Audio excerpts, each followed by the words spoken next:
لا حول ولا قوة إلا بالله العلي العظيم. إنا لله وإنا إليه راجعون. صلى الله عليك يا مولاي يا أبا عبد الله، صلى الله عليك يا مولاي وابن مولاي، يا ابن رسول الله. صلى الله عليك وعلى الأرواح المستشهدين بين يديك. يا ليتنا كنا معكم يا ابن الزهراء فنفوز فوزا عظيما.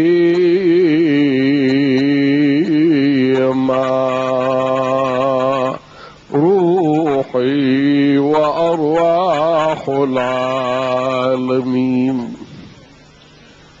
ومن في الوجود لك الفداء وقل الفداء، يا غريب يا مظلوم.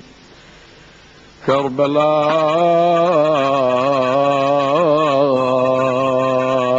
يا ابن الزهرة، أيها الغافل لا نلت نجاحا، خالف النفس ودع عنك الملاحا، وأفيق من سكرة الغي ولا تحسبن الجد من قولي مزاحا.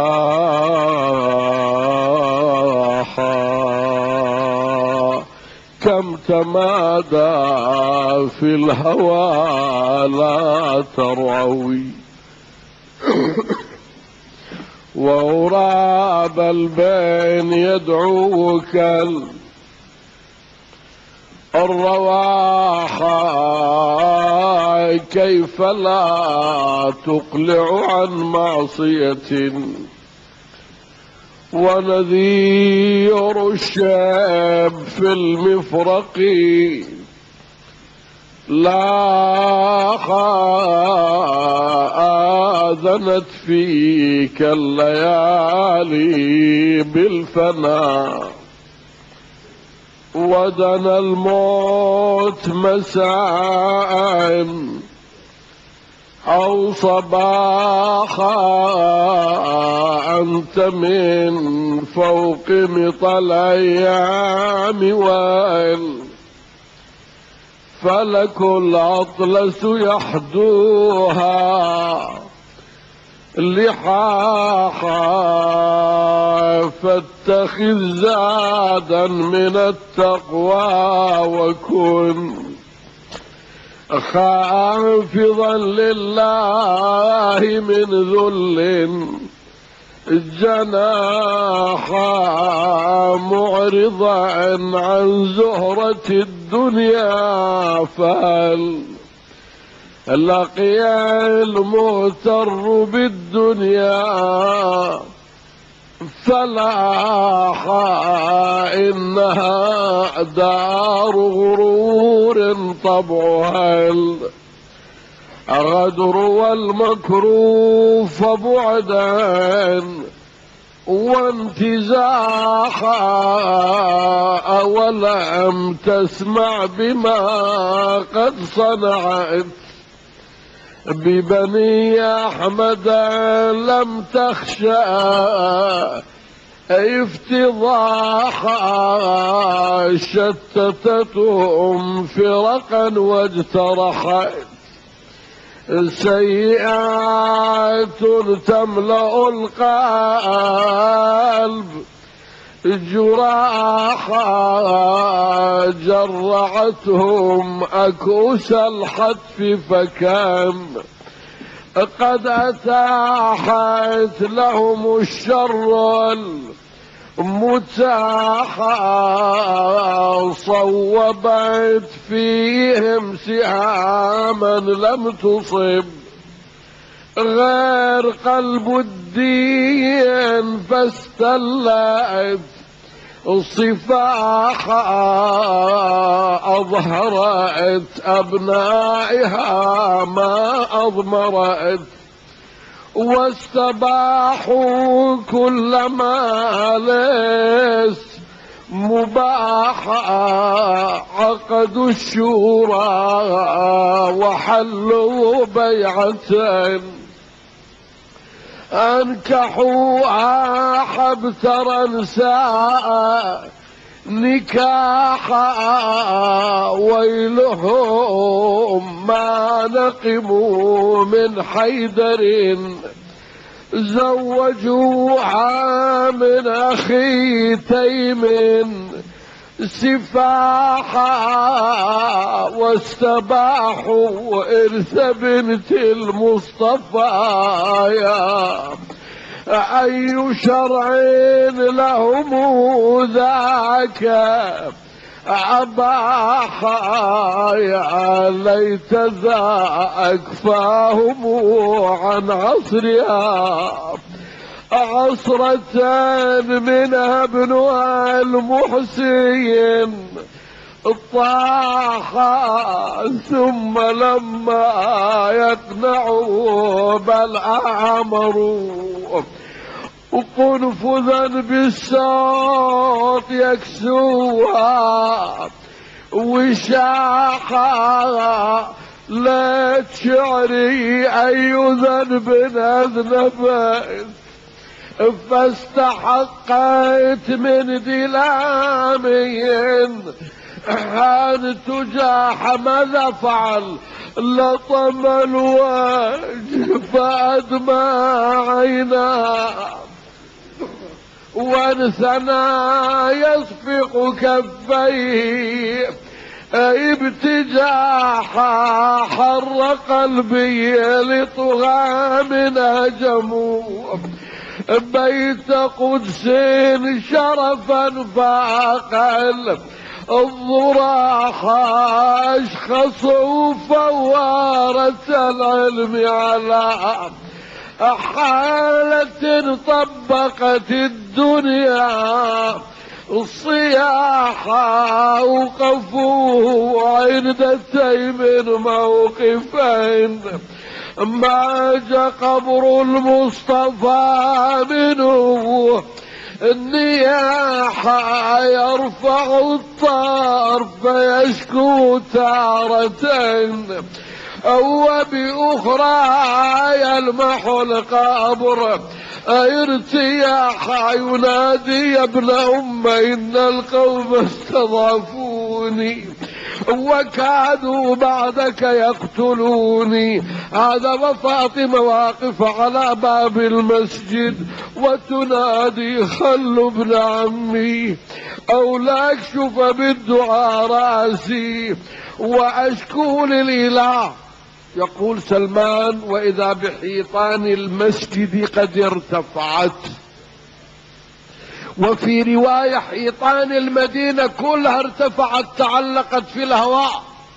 يقولون ما العلة ليش ارتفعت حيطان المدينة؟ قالوا حتى لا يقول إذا ندعت فاطمة، لأن إذا دعت فاطمة راح ينزل العذاب على أهل المدينة وكلهم يهلكون مرة واحدة. قالوا حتى إذا دعت فاطمة ونزل العذاب لا يكون يقول واحد أنا ما شفت فاطمة واقفة، أنا ما شفت علي مقيد وقاد بحمائل سيفه، حتى كلهم شافوا ولا دافع ولا مانع، حتى إذا نزل العذاب كلهم مستحقين للعذاب. وإذا بالرجلين التفتوا إلى علي لم يبق في المسجد إلا 4 نفر، سلمان وأمير المؤمنين والرجلين. التفتوا لعلي يا أبا الحسن هذا الحد صبرك، ما عندك صبر أكثر من هذا؟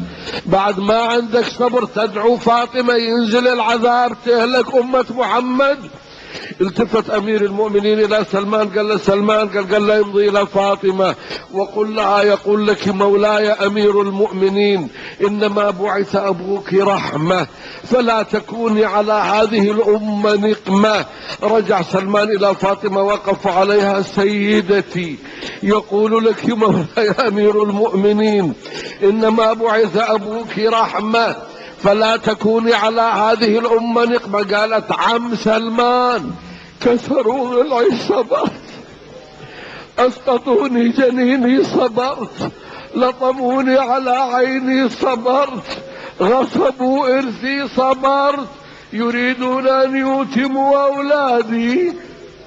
يقال ما عنت الحسن والحسين، عنت الشيعة كلها، عنت الأمة كلها، لأن علي بن أبي طالب الأب الروح لأمة محمد من بعده.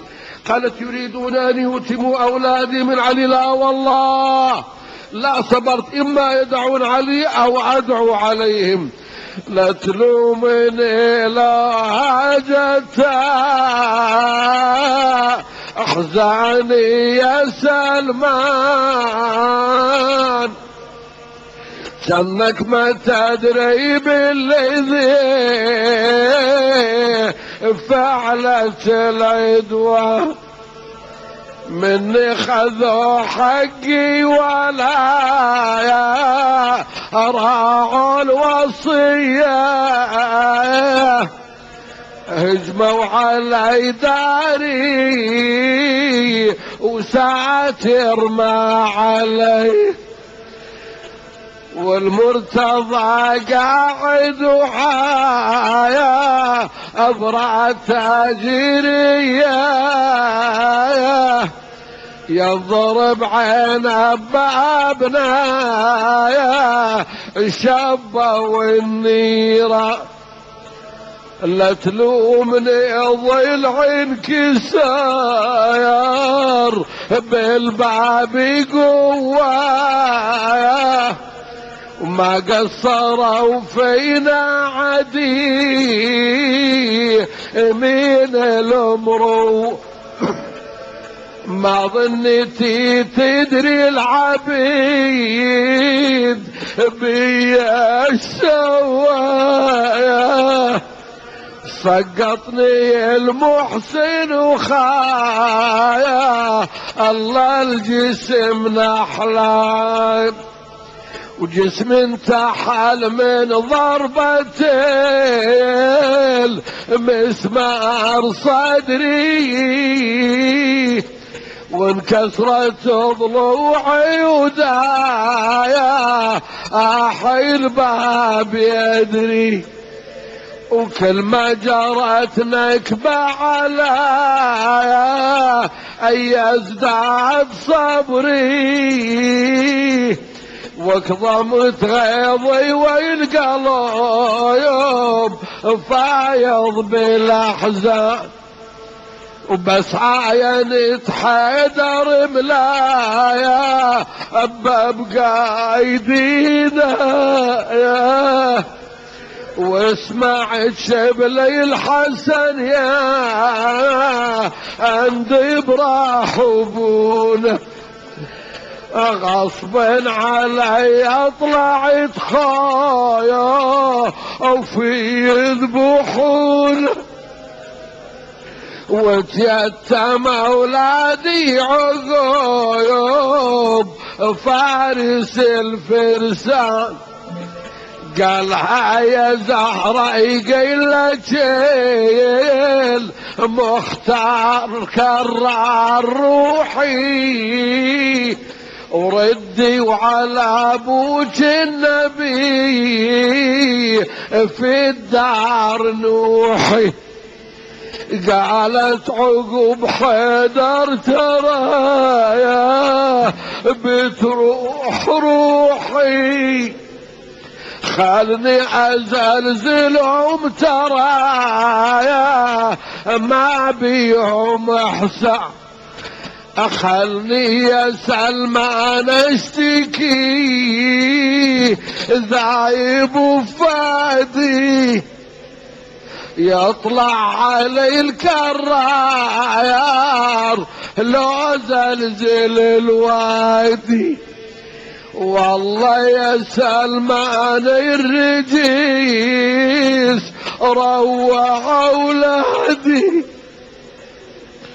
لا حول ولا قوة إلا بالله العلي العظيم.